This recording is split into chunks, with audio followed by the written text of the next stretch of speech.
Hello,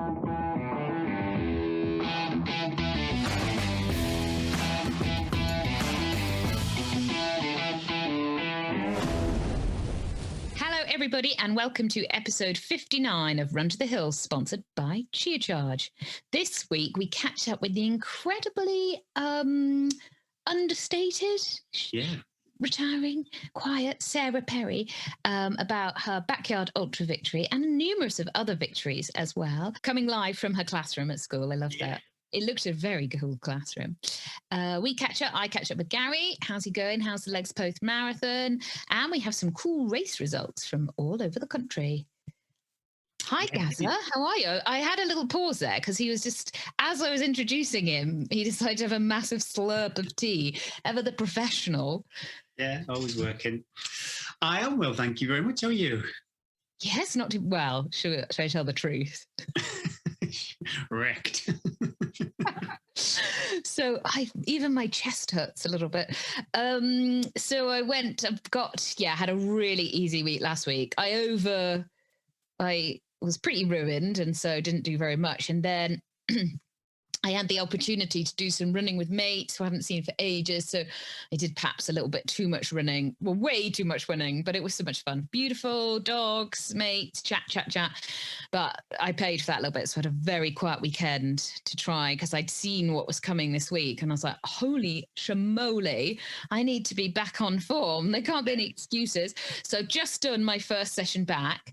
So I'm going to be honest here, guys. This is coming live from my bed because normally I record on a stand-up desk. So I can't stand up for now. I need to rest my legs. So I just done my first session back, 8 by 1K progressive. So you 1K loop, and each 1K loop, there's got to be technical undulating loop is the prescription. And each K you try and get a little bit faster. You can start off quite slow. Yeah, okay. And then, which is my ideal session. And then each one, when you press the lap, you're just spraying. It's a little bit quicker. Oh, wicked, okay. I got to like lap 5 and 6 and they were at the same time. And I felt I've got nowhere else to go. I've got nowhere else to go with this. My hamstrings are starting to do that little bit tired hamstring. Yeah. And so I was like, shall I be sensible here? Shall I stop? Because coach always gives me like, you can do this many reps or you can do this many reps, depending on how you feel. Which again I like. I was like, I could stop now. And then I was like, what would Ruth Croft do? Would she stop now or would she do 2 more? So buckled up, took a deep breath, gave Lindy a bonio, and I did 2 more. And then they were progressively much quicker, much better, felt much better. So, but yeah, jogged back to the van and had to have that moment of staring in the van. And I feel now I may have wiped myself out. It was also -2. Oh. And that's cold to get yourself moving and your lungs moving and your legs moving. But now the sun's out. I could have done it a bit later, but I like to get these sessions done. I hate them hanging over me. Yeah, not good midday. I've got a big one later. You've got a big one later. Yeah. How are you first? I was just curious, sorry, if you go back, how you said you saw the session, how far in advance would your coach email over the details? Well, we go through I've got like the next 4 weeks really. Yeah. And then I get the sessions and then I move them around to what fits in with me. And I kind of know what I'm doing because I like that. And then I also like to go, why am I doing this? Or, can I do this a bit differently? And I also mentally like to I probably do 2 really hard sessions a week. And I like to mentally know that's coming. It's coming, the doom. Anyway, yeah. How are you? How's recovery? Fine. Yeah, I didn't do pretty similar to you. I had a super easy week. Lots of dog walking until Thursday. Then I went over to Sedgefield. Justin was doing the Manchester Marathon with his sister-in-law. How did it go? You know what? I don't know. I've not spoken to him since then. Yeah. Terrible friend, aren't I? He wasn't going for a time. He was running with his sister. He was running. Okay. But the session at Sedgefield, they do this quite regular, where they do a benchmark mile session and they do two 1 miles with a really good rest, and then that predicts your kind of training paces going forward. But I did 3 times 1 mile at a bit of a lighter intensity, just so it was a bit more of a workout. That was good. Then on Saturday, you know what I said, I'd never really done these marathon paced runs. Yes. So I did 13 mile with half an hour of that at marathon pace effort. And none of those miles were as fast as my London marathon splits. And I just couldn't, you said about hamstring, my left hamstring was just giving way towards the end. I could just feel my left just dropping down. And then we went to the RSPB again to see some birds. That was lovely. That's what we do. I tend to run somewhere and then we'd have like a bit of family time. Yeah, it's good. Then Sunday was Druid Bay cross country. So quite a Gary, I did half an hour running over the weekend when you're saying I had a recovery week like you, Eddie. This is massive. Oh, yeah.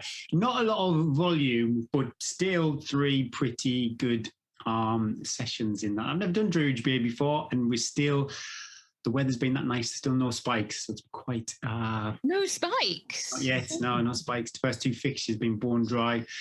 And then...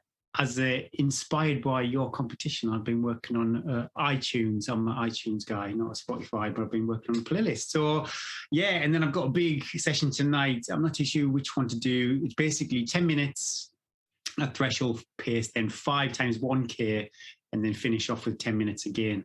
So a big threshold sandwich there. I might do a traily, so the 1Ks will be a bit mixed. But I just noticed when I'm doing cross country, I'm not very fast at running fast up any kind of incline. So maybe if I've got like a little traily loop I can do. It's about 12 mile. So do this 10 minutes and then the 1 minute and then the 1Ks and then the 10 minute. Might do that there. But yeah, aches and pains, did my strength and conditioning.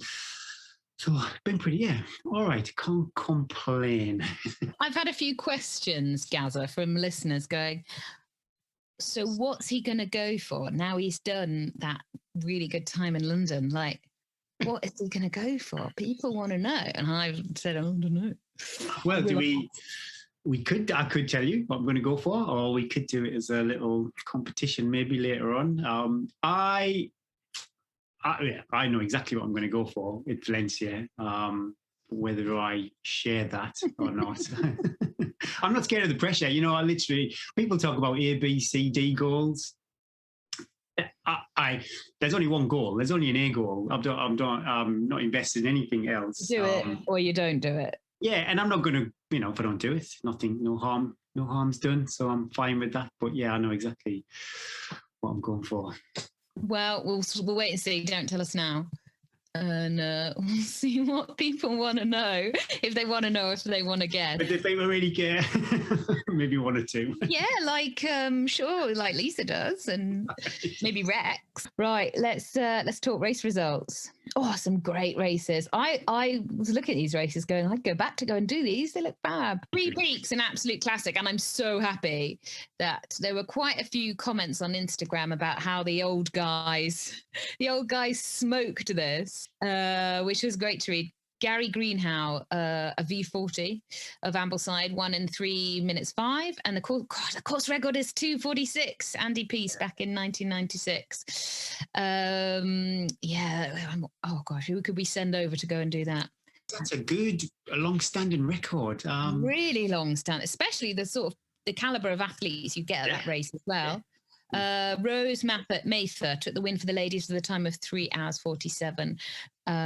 She loves park run, looking at the power of 10, 5K PB of 18:26. So she is pretty speedy as well. She's not from like the northeast, I don't think, but on the park runs as power 10s, Druid Bay and places local to me. So I'm not too sure if she's studying in the area. Look her up. This could be about your new marathon training pattern. Well, she's a bit too quick for me on a 18:26 5K. But then we had, after that, Lakes in the Day, which is I had a couple of friends over there, did really well, Dave and Adam. But Nikki Spinks took the win for the ladies. And she was 50 minutes in the lead at the finish. I'm not too sure how the race panned out, but yeah, 50 minutes at the finish line there is quite impressive. And I don't know if people kind of been watching social media, but Nikki Spinks, a couple of weeks ago, 3 weeks ago, Tour de France, which is, that's a mind-boggling distance, that one. It's a very, very long race. So that kind of, like Eddie and I, bleating on about our races.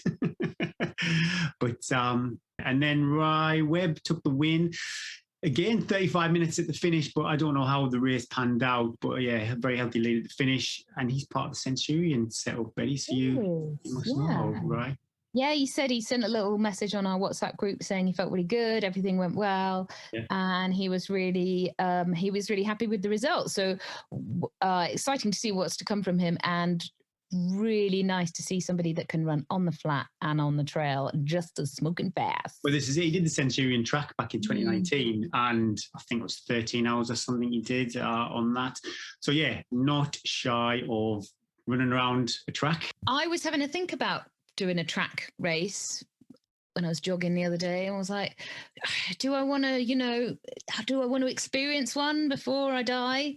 I'm not sure I do, but I don't. I think it's a very just honest form of racing. Either the 24-hour format or the 100-mile, whatever way around it is, I don't mind. But whether I do it, but I just think you just put it all out there. There's no hiding.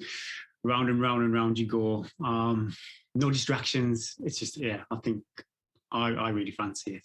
I fancy it because I'm so scared of it that I'm like, I should do it then, because I don't like to be like, I'm not going to do it because I'd hate it. I'm like, well, then you should do it. And I've never done a track race like that, but is any weird admin like you turn around at halfway? So so normally you turn around at 4 hours. It's the highlight of the race, the turnaround. And then we also just picked a race from down south, because obviously Gary is the heavily northern influence. The Southwest Coast Bath Challenge marathon. Paul Rogers took the win in 4:05 and Helen Cayley in 5 hours 37. What a lovely bit of scenery they had though. South Coast Pass weather looked nice. And there was other events. I think it was a 10K and a half marathon, but we'd be on all day if we did all the different races. This week's interview is with Sarah Perry. It was great to have a chat with Sarah, but we did have some audio issues. Hopefully I've fixed them enough to make it listenable. Hope you enjoy the interview.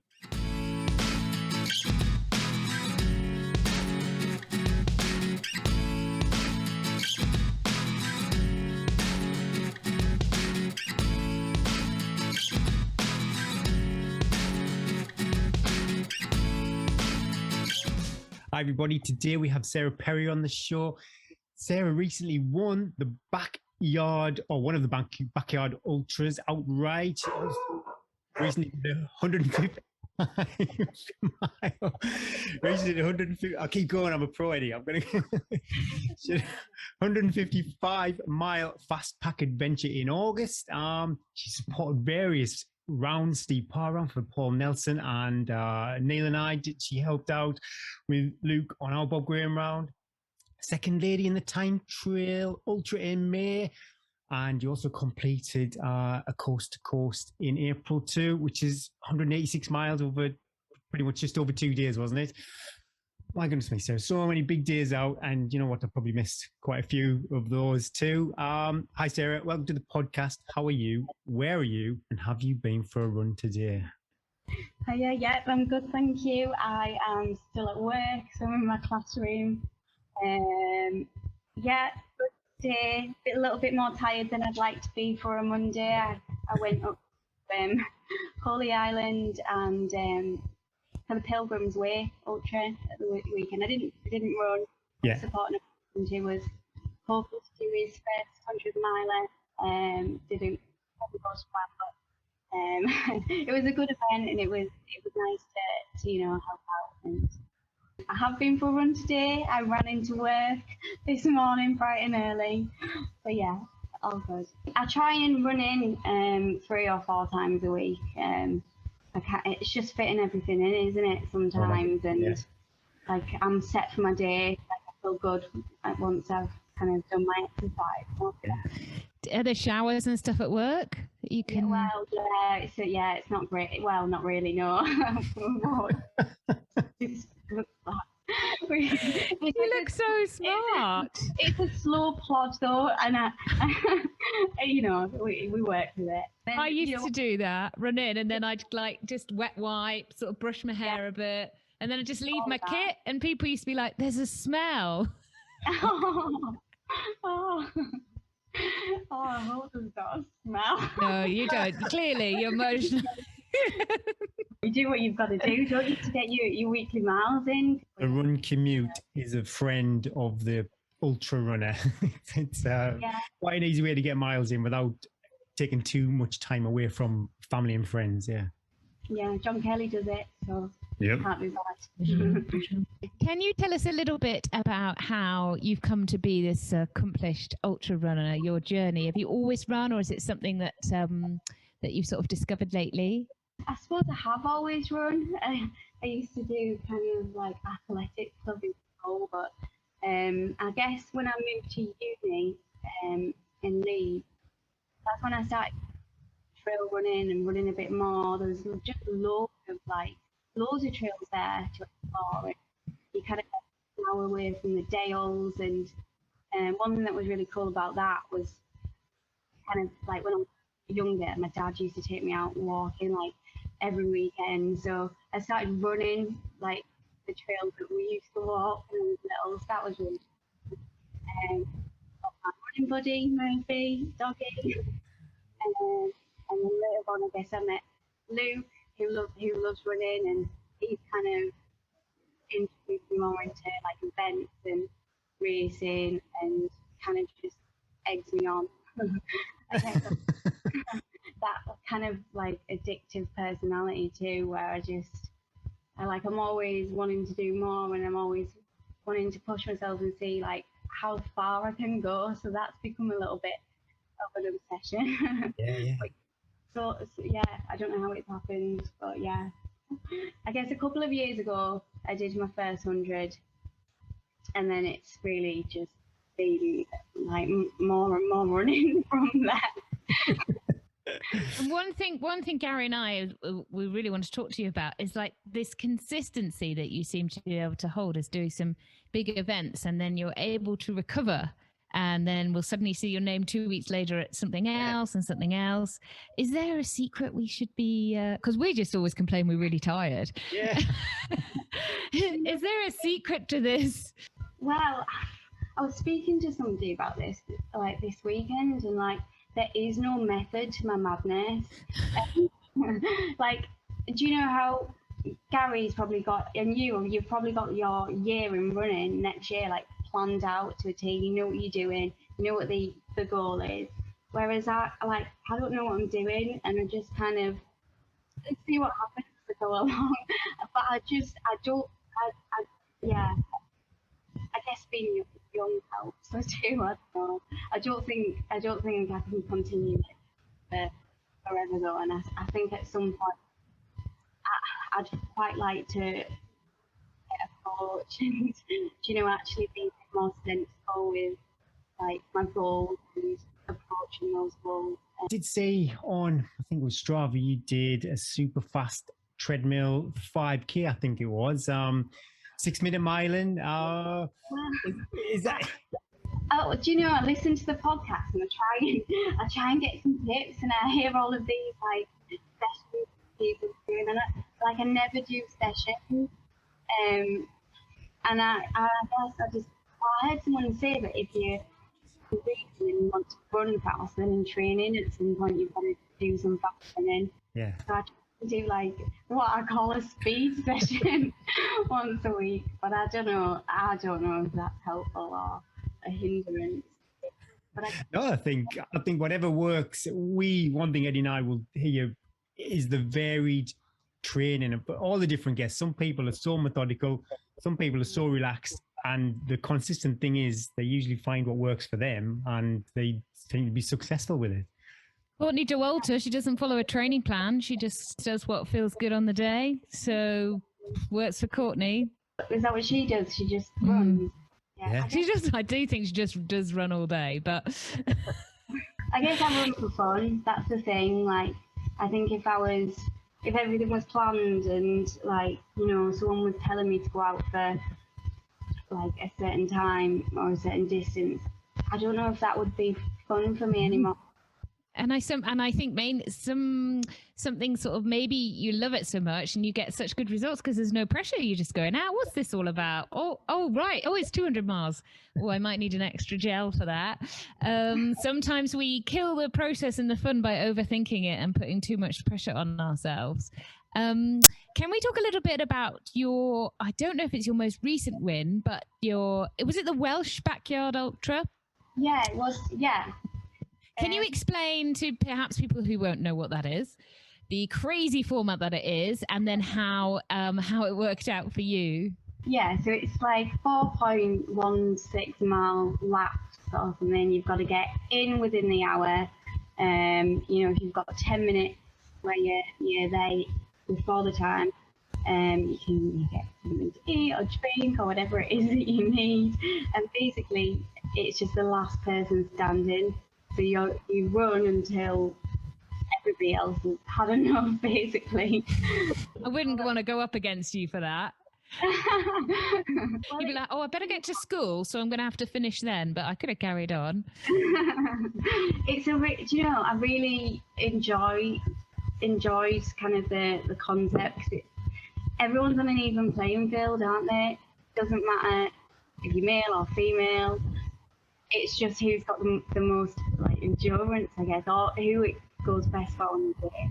And am I right in thinking with the Backyard Ultra, you can't just go on and on and on. If whoever's in second place stops, you have to complete the lap, and then that's it. It's over. So to potentially set a world record, you have to be competing with somebody who is going for a world record too. So yeah, it's a super interesting format. Yeah, it is really interesting, isn't it? Yeah.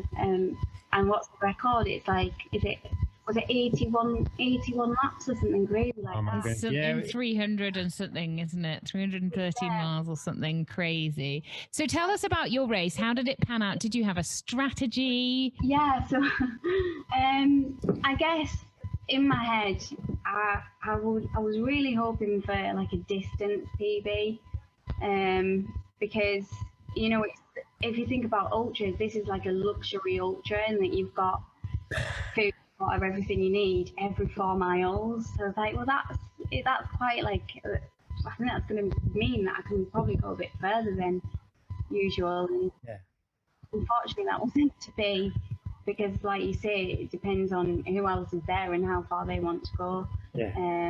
But yeah, it was nice. It's nice going to an event where I didn't know anyone and just blending in and start like, yeah, that was fun.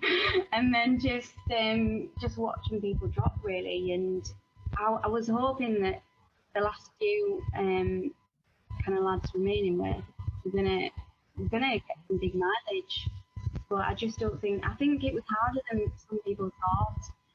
I think they found the like stopping, like every 4 miles, and actually just sitting down, because it got quite cold at night. It was like super warm in the day, and got quite cold at night. And I think like people hadn't thought about that. Basically, no one was as tough as you. You're very, very kindly trying to say. So, did you have a strategy? Like, okay, I'm going to eat this every time I'm going to come in. I'm going to sit down, or I'm not going to sit down. Yeah, I guess I've got quite a strong stomach, which works well for ultra running. So I just made sure that I was eating. I did sit down and just like just took care of my feet, and like that's what I guess in terms of other strategies. Earlier on, I kind of made it more of how slow I could do the laps. So like, if I needed it tight at the end, obviously it didn't get to that. And then I kind of like little things like that, made a note of in the night to look out for, and the bits that run a bit faster. Like for example, in the night I ran a bit more of the like undulating bits, not run as fast in the woods because it was really dark there. And because you won, does that mean you now qualify for the World Championships of this event? Ooh. Yeah, so I got like it was a bronze event. I don't really know what that means, but I think that means I qualified for a silver event. But like you said, there's the championships, the Four Nations championships. I think there's things going on. I don't know if you're talking about something else, but there's the Four Nations, and I think it's March. Bring Miles that's organising the teams for that.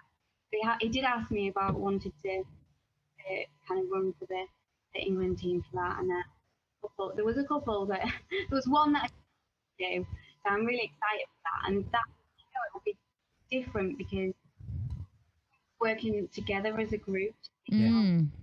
you can run. So I think that could be really, really good. You know, having it's not just you on your own. You're kind of encouraging each other. Yeah. And it'll be interesting to see like the mileage. Do you know? I'd be fascinated to see how far you could go. Well, I don't know. Yeah, I think the guy that won, that's got the record, I don't know which one he's been invited to.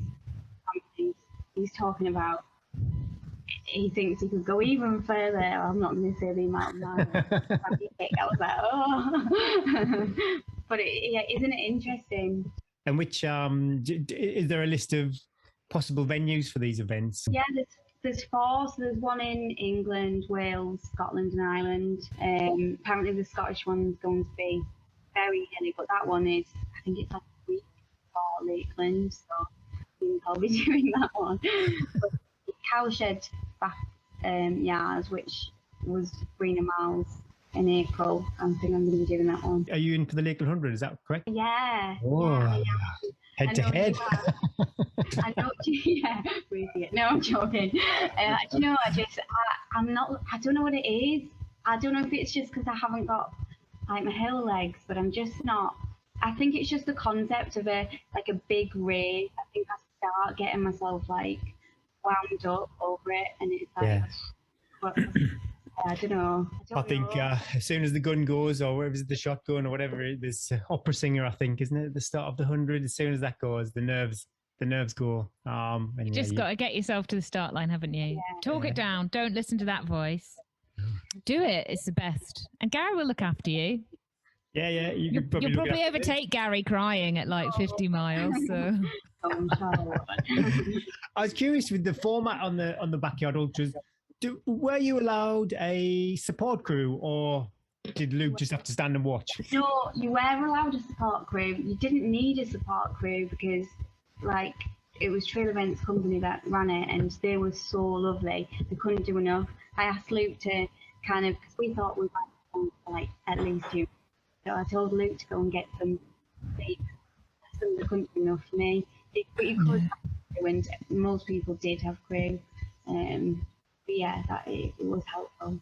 And were you? I do this sometimes in events. I'll be on the Power of 10 checking out all the runners and stuff like that. Did you do any of that, or were you completely blind as you went in? Yeah, I'm really bad for doing that. Oh, you don't really? I thought you were going to go, oh, no, I don't know. I don't worry about that. Do you know? No, if I can, I will have a little look, because you've got to see who the competition is. But for this one, you couldn't. At least it wasn't SI entries. You just entered via the website, so I didn't even have the opportunity to. But I thought there would be some good competition because it said that they had an entry limit of like 300, so I thought there was going to be some good in it. Now I saw on, it might have been on the social media they shared or somewhere else, but I saw a guy called Matthew Pritchard. Now, do you know who he is? Welsh Dirty Sanchez. Yeah, so do you know what? I have to say, I didn't know who he was. And like various people explained to me on the course. Though, yeah, he was really cool. He was just kind of, at one point he was running around with like a boom box on his shoulder, reading music. But no, he was just, yeah, he was cool. I used to watch that about 20 years ago. I think it was Dirty Sanchez. It was basically like men setting fire to themselves in Wales and chucking themselves off bridges and shopping trolleys and just being pretty juvenile. But yeah, I saw him pop up. Yeah, because he has like a cookery thing now, doesn't he? He's like, oh wow, he's diversifying. Yeah, it's called like the Dirty Vegan. He does like. Oh, is that him? That's it. Oh. Yeah. He's an adult now. Grown up. Well, yeah. Sort of, with his boombox. So you've done a ton of epic ultras, and I've got a couple of questions I'd like to ask you. But for people listening that maybe can't comprehend, that perhaps are just new into the ultra journey, or maybe they've run 40 or 50 miles, what do you do when you start a race and you've got 100 plus 180, 150 miles to cover. How do you silence that little voice that says, you can't do this, it's too far, you're tired after 10 miles? How do you deal with that? Any top tips?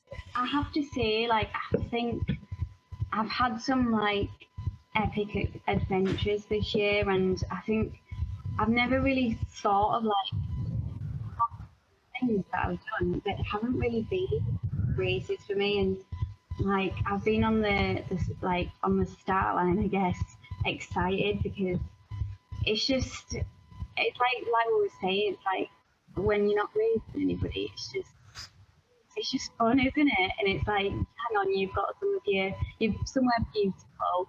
You're gonna go on this massive journey and see all these things, and you've got some of your favourite people with you, and it's just, so yeah, I guess I haven't had that really. Yeah. Well, it sounds like being positive is your sort of key to remaining upbeat when the chips might be down. Gary and I talk a lot on the podcast about when we're looking at race entries and race results, about the number of women, especially since COVID and after lockdown, that I think the number of women in start lines has got lower, and the percentage of the number of women compared to men, though often it's a lot of women that finish these races. Have you noticed that? And what would you say to women to sort of encourage them into ultra running? I have to be honest, I think women are very stubborn creatures. If they wanted to be on that start line, they would be there. Like, we don't need to encourage them or do anything to get them there. I think, like, the women that I know that run ultras, like, watch it, and do you know what I mean? I don't know if it is an issue. I just think who wants to be there. Well, get signing up. You want to do it. Yeah, and all of the events like say London Marathon are actively trying to encourage more women with I know definitely in the good for age situation. On paper, I think I could get slated for saying this, but I think it's easier for a woman to get in the London Marathon than it is a man for the times that you've got to hit for similar age groups. So yeah, personally, I think men have kind of run the show for a hell of a long time, and not even the people who are most best qualified to do certain things. So personally for me, yeah, if there was, I don't know what the answer is, but if there was a way to somehow encourage or get more women on the start line. But like you say, if they don't want to do it, they don't want to do it. And you won the Backyard Ultra, but has that been your highlight of 2021, or has one of your other adventures topped that? I think my favourite thing that I've done is the Wainwrights Coast to Coast. Yeah. The route was just epic. And I think it was like that realisation that I could. Like, I set myself a challenge and did it, and that's a really good kind of feeling. And it wasn't because I guess I wasn't pushing myself and going back to the needed to. It was very comfortable, and that I think that's got to be my highlight. Not that the backyard, wasn't epic, but it's just a very, like I say, I think I'm a fun runner, and I love being in places, and yeah, in some respects, I don't know like why I was even on the start line of the backyard ultra, because it's just, I don't know if it's my thing really, do you know? But other people, yeah, I think Luke's very good at convincing me. He knows what my strengths are, and he convinces me to do the things that I ought to do, I think. But yeah, the Wainwrights Coast to Coast was amazing. Two things with that, actually. I don't know for sure, but is it a strict route? You have to go from A to B and touch these points on the way, or is it a bit more fluid? The Open Adventures route is like, there's a couple of bits that are different to Wainwright's route. But it's Sabrina's route. I just took her. Yeah, she's made a couple of those. But it's not on the FKT side of anything. Oh. I think I was looking at this, and I think that's because although they were talking about making it like a national trail, weren't they, recently? Yeah, I yeah. saw something about that. So maybe after it becomes a national trail, maybe it will be on the FKT. You can put it on the FKT site. Yeah, submit it. Well, I was wondering about this, and I did a little bit of research, and I think is that that was Wainwright's route, and he kind of encouraged other people to kind of look for like their routes, and I think that's why there's a little bit of a debate about whether it should be like a national trail. That's interesting. That I know there's a few. You could probably have a go a few of these actually. Yeah, the Northern Saints trails. I don't know whether I've passed loads of the little markers, the way markers. They seem to always pop up. Oh, they're fantastic, and I know some of those are on the FKT.com website. So if you wanted to start picking those off. Last question from me before we go into our top five quickfire. That's a good one. So can you give us a little bit of insight into how you fuel these epic adventures? Do you have a sandwich of choice, a cake of choice? You talked about your stomach of steel, which might explain as well how you can run these long miles if you've got a stomach of steel. Well, yes, I think so. I think it helps, doesn't it? It helps if you can fuel properly. But yeah, I quite like a pot noodle. I think that's I picked up from Mark Cobain's event. So there's a running joke about, you'll be there with your out of date pot noodle. That's all they'll chuck at you. But but no, I do. I think they're good. In terms of they'll keep you going a long time. Yeah. Quite like a peanut butter wrap. Loads of bananas. But I try not to have like gels and for long distance things. I think they just leave me feeling a little bit sick. I tell you what, I had a gel that was 3 years out of date last week. It wasn't a pleasurable. It was fizzy. Oh. Do you have like a schedule of feeding, or do you just like eat and drink to like thirst and hunger? I think I know the answer to this. Just a constant flow. Just to kind of like, right, it's been about an hour. I best eat something again. Just a steady flow of calories. Yeah, I'm just interested if you are. I definitely know you are supported by one brand as an ambassador at least. But yeah, any brands that you are supported by, or just any good bits of kit that you use, and our listeners love a bit of kit chat. So any kind of recommendations? So I'm a Summit Crazy athlete.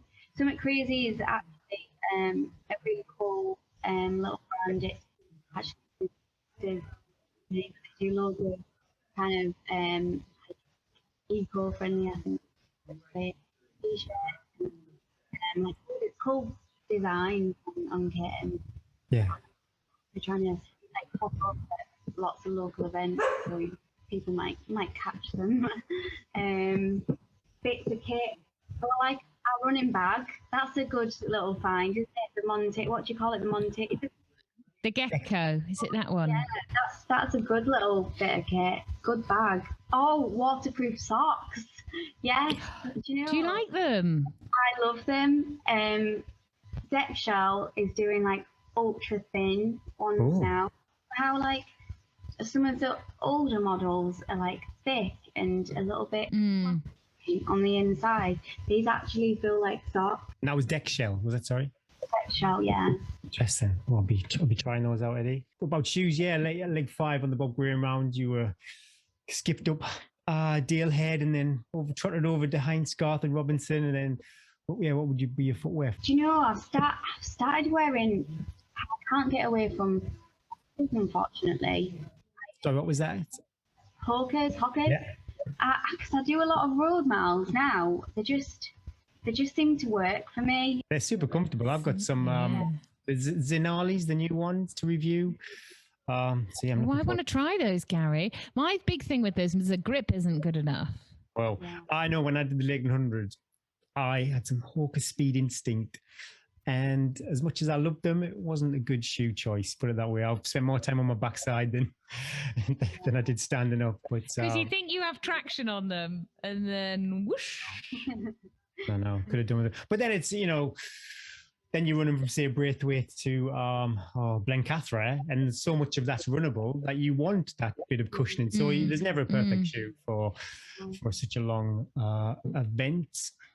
We actually found you, Sarah, on, well, Gary met you on his Bob Graham round, but I love your Instagram with your dog as well. So if people want to follow you on Instagram, what is your, I think the kids call it your handle, don't they? On the gram. On the gram. Again, is that just my name? Yeah, is it your name? It is just my name. It's really boring. No, I think it's cool. It means it shows you're that cool. You can just use your name. Yeah. Just call me Sarah. We'll pop the actual link in the show notes. Fantastic. And anywhere else? Are you a Strava athlete, Facebook, or is it just the gram that you use? Best place to follow you? Twitter, that's another one, isn't it? I'm not on Twitter. No, I'm not cool enough for that. I am on Strava though. Should do the top 5. Should do the quickie 5. Yeah, do it. You ready? There we are, scrolling down. Okay, you've got the weekend off. Luke will drive you anywhere in the UK. Where do you send him? Where are we going to run, Luke? Yorkshire Dales. Yorkshire Dales. God's own country. Yeah. 100 miles, and you can only take one snack with you. What would it be? Pot noodles. Yeah. What flavour pot noodle are you going for? You know, this is really bad. I like that. You know, when you go in B&M and they've got those, not the actual pot noodles, I don't like the flavours, but they've got those like kind of like Thai ones. I really like them. I like the chicken one too. Really, really nice. I love it. Well, this might be your number 1 tip for recovery too. But yeah, your number 1 tip for recovery. Massage gun. Oh, yeah. Oh my gosh, I just bought one and I love it. I love it already. It's amazing, isn't it? Love it. I mean, an actual massage would be better. But yeah. The guns are good. You've had a hard day on the trails and you've just been visualizing lovely treats. Which would be your ideal cafe of choice? In the lakes, dales, or the moors? Oh, cafe. I know mine. I don't know. What's yours? The chalet. I love the chalet and just outside of Keswick. It's where I saw you actually. You and Luke that time after. I think it was after the book. Oh yeah. Oh, that was good. Yeah, I got like pancakes. Eggs Benedict. Very nice. Not sponsored. # not sponsored. I think I know the answer to this last one. 10K or 100K? 100K. Don't get out of bed for a 10K. Excellent. Okay, and last one for me. Any challenges on the radar that you would like to share with our listeners? Yes. In the October half term, I want to do one of the routes that I've already done this year a little bit faster. What else? I've got the Backyard Ultra, and then I'm looking for something for summer. So I saw a couple of things that I liked the look of. The first one was one of Reese Jenkins' races. Wild Horse 200. That looked really good. Or I might do offers that Beyond Mad. Was that a 200K or 200 mile? It's like, I think it's 200 miles. Oh my goodness me. And I'm leaning towards that one, but we'll see. How do you get yourself? Oh, that's going to be in the summer. But I'm quite like when you do these massive things, because when I was doing Ironman triathlons when I was a teacher, and then I'd have to go into school and I'd be like, don't touch me. Don't touch, like walking down the corridors. I'd be like, if anyone treads on my feet, I'm going to cry. How do you manage the next day when you have to go into work and you're broken? Well, there was only one time when I ever had to do that. When I did Mark Bain's Coast to Coast, I went in school the next day and it was just horrendous. There was lots of sitting and children just doing what they were supposed to be doing quietly. But like usually I'll go and organise things for like half-term holidays and just have just need a couple of days, don't you, to start your life. Could I ask one more question? Yeah. I was curious if any of the events that you've done you thought, my goodness me, never again. I'm not doing that one again. I feel a bit bad saying that because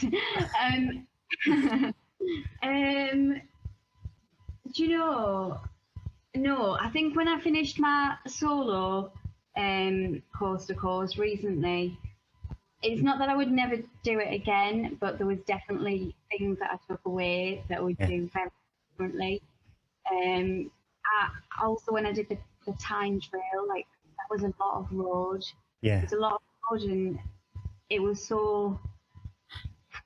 flat and very, like almost too runnable. Like very well. Anyway, but yeah, I think nothing with too much road.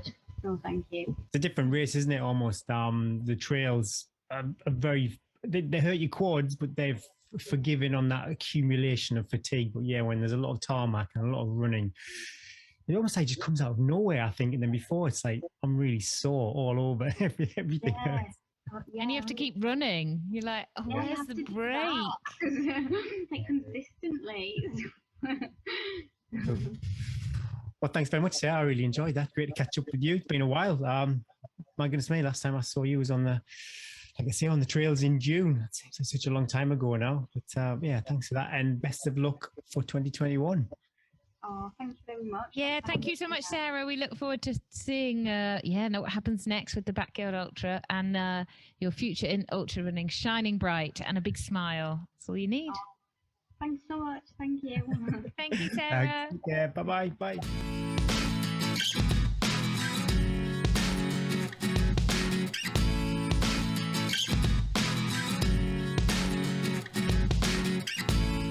Thank you so much, Sarah, for coming on the show, and hopefully people enjoyed our chat and can take away a little bit of Sarah's composure and very calm. I bet she's a lovely teacher.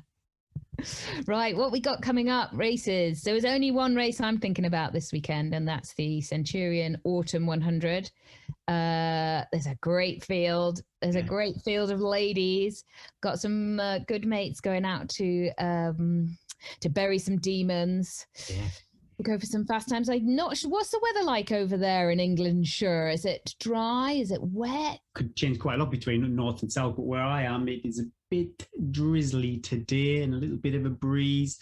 Forecast for the weekend at least, but the lakes looked okay. So what it's like down south, I don't know. Who knows? It's always shining down south, Gary. But best of luck if you're doing that race, and we look forward to reading the results and talking all about it next week. Let's see some records, fingers crossed. That's right. What's coming up? Oh, it's the highlight of your year. You're so excited. Well, I am excited, but I'm a bit nervous for how I'm going to feel on Sunday. I've drank one beer. I can't remember the last time I drank. I had one beer after London Marathon, and I don't remember the last time I drank before that. So I could feel dreadful on Sunday if I have a few too many beers. But it's the Bob Graham round reunion, or whatever it's called, dinner, where we get our certificates. So Neil and I, and my goodness, there's 10 of us from the northeast going to be over there on our table. So yeah, I'm really looking forward to that. I'm not too sure the dress code though, Eddie. Is it it's kilts. Kilts, yeah, okay, yeah. Just kilts. A kilt and a black tie, I think, is what most people wear. It's going to be fell short shorts, isn't it? Those fell short shorts. You're allowed to wear those under your kilt. What is on the menu, more importantly? Well, as I've gone for the veggie options, I can't remember what it is. I just ticked whatever wasn't meat. So that's, I don't know. I literally got no. Going to be some big names there. Are you taking a microphone? Going to do some impromptu? Well, we're going to have some previous guests in the show. Nikki Speaks will be in the show. And Beth Pascal, she's going to be there too. I wonder if they recognise me. Well, Nikki won't. Actually, I've never talked to Nikki, but I wonder if they... Do you think they're thinking we're going to meet Gary at last? He's on the list. He's on the list. He's chosen the veggie option. Yeah. I don't know, but it'll be wicked. You know, it's been years coming. So for us all to be over there, cannot wait to hear all about it. Have a few celebs there too. It's going to be, hopefully a lovely night. And if the weather's good during the day, Neil and I will do some, I think, Lakeland 100 recceing. Maybe because the hotel is, my geography is rubbish, but it seemed like Ambleside was the biggest kind of town on the Lakeland 100 route. So we may do Ambleside to Chapel Style, I'm forgetting the places now, and Kentmere. So my kind of that part of town, Troutbeck. So yeah, fingers crossed the weather holds out and we'll have a good few miles in the morning and a good evening too. Yourself, though, are you laser focused? Laser, back on the laser. This week I'm going to be like semi-laser focused, I reckon. I'm still going to give myself a little bit of leeway that, yeah, like I did this morning. Get on with it, woman. I've got another new session, which I won't tell you. I might keep that one a secret because it's a really good one. It's definitely a Killian-inspired session, as my coach is Norwegian-based and likes to steal his ideas. So I'm quite nervous about that. So I got that one coming up. And I'm just going to, just try and just keep my head down. I knew that this next block is going to be quite hard because normally I'd be like kind of maybe have done that race and then that would be it. Now I'd be like having a month or so of like just going out in the mountains with the dogs and enjoying running and waiting for the snow to come basically. But it feels like I've been training for a long time and I've got another 5 weeks of head down. So I'm just going to try and take it, day by day, focus on the little stuff, keep the good food going in, trying not to stay up too late, watching Netflix. Oh, tell me about it. Oh, Eddie last night. Eddie, it was terrible. Have you discovered Squid Game yet? Oh, no, Gary. I mean, I can't watch anything that's not basically my favorite restaurant or sell my villa for $1 million. I can't. I couldn't. Somebody I was speaking to was letting their kids watch that. Isn't it? 15? It's 15. I don't know how they got a 15 certificate on it because the advert came on and I was in the kitchen and Bryn was like over by his television. I was like, Dad, oh my God, my eyes, Dad. I don't understand how people can watch stuff, but I've heard it's really good. I wish I could watch scary stuff. I just can't. It just doesn't do anything for me, but it's good. I've heard it's quite good. Very good. Yeah. It's not very happy watching, to be fair. I just feel like I don't get anything from watching programs like that. I'm just a bit upset. And then when I'm out by myself in the woods and stuff, I go, oh my God. I'm like, let's just sit to, world's best chef, best cake. Your dogs sometimes spook you when you're out on your own. Rex, you really put the and then they look. fear of God in me the other night coming home in the dark in the woods. He definitely had something on his radar and I couldn't see it at all. It was really freaked me out. And I didn't want to run because I think it was Tuesday after London Marathon, so I was pretty bashed up. I was thinking... Mine today, I think it must have been like rep 6. And so they were getting bored. So they were like running. They were like, what are we doing? Running around and around this loop. But then like Lindy turned and started looking at something. And I was working so hard, I didn't have the ability to turn my head to look behind if somebody was going to come with a machete. So I was just like, I can't finish this rep. If I die, I die. Lindy, take care of it.